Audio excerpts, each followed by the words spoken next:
بات ابھی ہم کر رہے تھے، ظاہر ہے کہ اس وقت جو خیبر پختونخوا کی حکومت ہے، وزیر اعلیٰ ہیں، وہ ان کو کیا ایکسیپٹنس کا مسئلہ ہے، یا آپ کو لگتا ہے کہ یعنی شکوک و شبہات ہیں جو ان کے اوپر ان کے الیکٹ ہونے سے پہلے ہی وفاق نے جو ہے وہ کیے، تو کیا لگتا ہے کہ معاملات معمول کے مطابق ہو پائیں گے ان کے ساتھ؟ دیکھیں، شکوک و شبہات جن کا اظہار کیا گیا وہ کوئی بلا جواز نہیں تھے۔ ان کا اس سے پہلے جو کردار رہا ہے، اور جب بھی 2 مرتبہ یہ اسلام آباد کی طرف چڑھائی کرنے کے لیے آئے ہیں، تو اس میں جو ایک دستہ جس کے پاس اسلحہ جو ہے وہ پولیس کے اوپر فائرنگ، آگے سے آنسو گیس کے شیل، تو اس دستے کی جو سربراہی کمانڈ ہے وہ سہیل افریدی صاحب کیا کرتے تھے۔ یہ چیزیں ریکارڈ میں موجود ہیں، تو اس بنیاد کے اوپر ان کے اوپر کوئی یعنی شکوک و شبہات کہہ لیں، یا ایک تصر تھا کہ وہ اس قسم کا رویہ رکھنے والے سیاسی کارکن یا تحریک انصاف کے ایم پی اے ہیں۔ پھر اس کے بعد جو انہوں نے تقریر کی، انہوں نے کہا کہ میں تو کچھ نہیں جانتا، میں تو عشق عمران میں مارا جاؤں گا۔ یعنی وہ الیکٹ ہو کے انہوں نے کوئی صوبے کی بات نہیں کی، کوئی آئین قانون کی بات نہیں کی، کوئی صوبے کی ترقی کی بات نہیں کی، کوئی سیاسی حالات میں بات نہیں کی۔ انہوں نے سیدھا کہا کہ میں ایک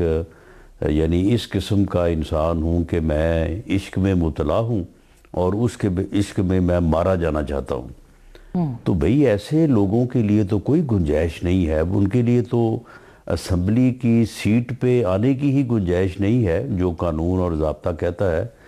جائے کہ ان کو ایک صوبے کا چیف منسٹر بنا دیا جائے۔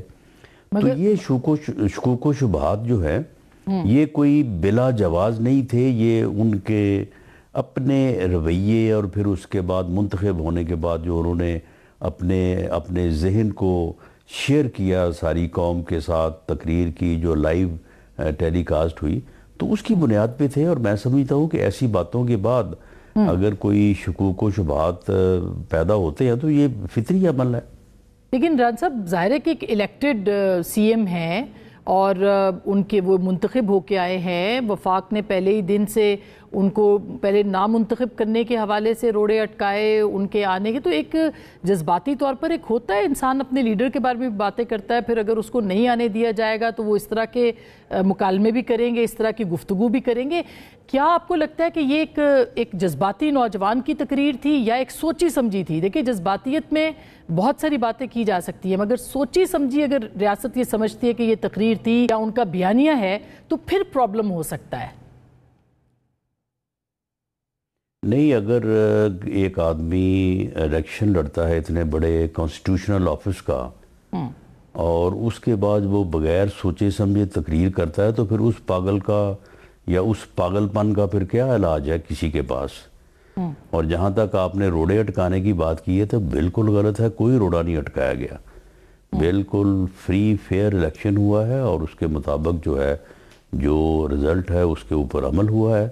اس میں عدالت نے بھی جو ہے وہ اپنا رول ادا کیا ہے، اور باقی ممبرز نے ادا کیا ہے۔ جو اپوزیشن ہے انہوں نے بھی نومینیشن پیپر فائل کیے، اس کے بعد انہوں نے اپنا اعتراض بھی جو ہے وہ ہاؤس میں گئے، حاضر ہوئے اس دن اور اپنا اعتراض پیش کیا۔ تو یہ تو ایک پاگل پن ہے، اگر اس کا مظاہرہ انہوں نے کیا ہے تو اس کی وضاحت وہی دے سکتے ہیں، وہ کہہ دیں کہ جی میں نے نہ سوچا تھا نہ سمجھا تھا، تو میں نے ویسے ہی ایک جو ہے وہ تقریر کر دی، تو چلیں اس کے اوپر پھر اگر آپ اس کو کنسیشن دینا چاہتے ہیں تو چلو ہم بھی پھر سوچ لیں گے اس پہ۔ رحان صاحب، آپ ظاہر ہے کہ وزیر اعظم کے سیاسی امور کے مشیر ہیں، پھر پرائم منسٹر نے فون بھی کیا، ان کو مبارکباد کا میٹنگ میں بھی بلایا جو کہ اہم اجلاس تھا، مگر وہ یہ کہتے ہیں کہ ان کے پاس وہ ایجنڈا نہیں تھا جس کے اوپر بات چیت کی گئی اس میٹنگ کے اندر، ان کو کچھ اور ایجنڈا بتایا گیا تھا۔ تو آپ کیا سمجھتے ہیں کہ وفاق نے ہاتھ بڑھایا، یا وفاق نے ایک حجت تمام کی کہ چلیں ہم آپ کے ساتھ رابطہ کرنے کی کوشش کرتے ہیں؟ حل پھر اس کا کیا ہوگا اگر یہی کنفرنٹریشن رہی تو؟ نہیں دیکھیں، اس میں یہ ایک کانسٹیٹیوشنل پوزیشن ہے اور وزیر اعظم کا یہ ذمہ داری تھی، یا ذمہ داری اگر نہ بھی میں کہوں تو ایک اخلاقی اور ایک روایت ہے کہ وہ بڑے آفس میں ہیں تو ان کو مبارکباد دینا، ان کا حال احوال کرنا اور ان کو خود دعوت دینا کہ جی آپ تشریف لائیں، کل میٹنگ ہے، تو یہ بنتا تھا۔ انہوں نے صحیح طور پہ اپنا جو ہے وہ فرض ادا کیا۔ لیکن آپ کو کیا لگتا ہے کہ کیا آپ کہہ رہے ہیں کہ اس طرح کے وزیر اعلیٰ کو سوچنا چاہیے؟ اگر وہ نہیں سوچتے، انہوں نے کل بھی یہ بات کی کہ اگر بائیکاٹ کرنا بنتا ہے خان صاحب کے لیے تو وہ 100 بار بائیکاٹ کریں گے، پھر یہ آپ سمجھتے ہیں کہ وفاقی حکومت ان کو ایکسیپٹ کرے گی اسی رول کے اندر، اسی پیمانے میں، یا پھر آپ کوئی کارروائی بھی کر سکتے ہیں ان کے خلاف؟ دیکھیں، اس پہ فیصلہ تو وفاقی کیبنٹ کر سکتی ہے یا پرائم منسٹر کی صوابدید ہے وہ کر سکتے ہیں۔ میں اس پہ فیصلے کا اختیار تو نہیں رکھتا، لیکن میں سمجھتا ہوں کہ وفاقی حکومت کو جتنا یہ ماحول سوٹ کرتا ہے پولیٹیکلی بھی اور ادروائز بھی، تو انہیں اور کیا چاہیے کہ اس قسم کا اگر وزیر اعلیٰ وہاں پہ بیٹھا ہے اور وہ بجائے اس کے کہ کوئی کام کرے،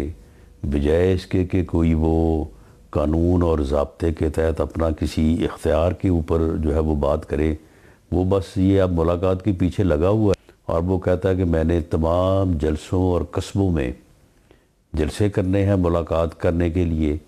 تو میرا خیال ہے کہ اسے جلسے کرنے دیے جائیں، کوئی تقریباً 1.5 سال اسے لگے گا ہر قصبے، ہر ضلع، ہر تحصیل میں جلسہ کرنے میں، تو اس کے بعد پھر ایک اس کی ملاقات کروا دی جائے۔ تو وفاقی حکومت کے لیے تو میں سمجھتا ہوں کہ بڑی یہ پولیٹیکلی کمفرٹیبل پوزیشن ہے۔ باقی آگے فیڈرل گورنمنٹ نے فیصلہ کرنا ہے، دیکھیں جو بھی اکثریت سے وہ فیصلہ کریں کہ اس کو انہی حالات پہ رکھا جانا چاہیے یا کوئی ادروائز کوئی اگر آئین اور قانون کے مطابق کوئی ایکشن لینا ہے تو۔ عمران صاحب، وجہ کیا ہے کیوں عمران خان صاحب کے ساتھ ان کی ملاقات نہیں کروائی دی جا رہی؟ کیونکہ اس کی وجہ یہ کہ بہرحال آپ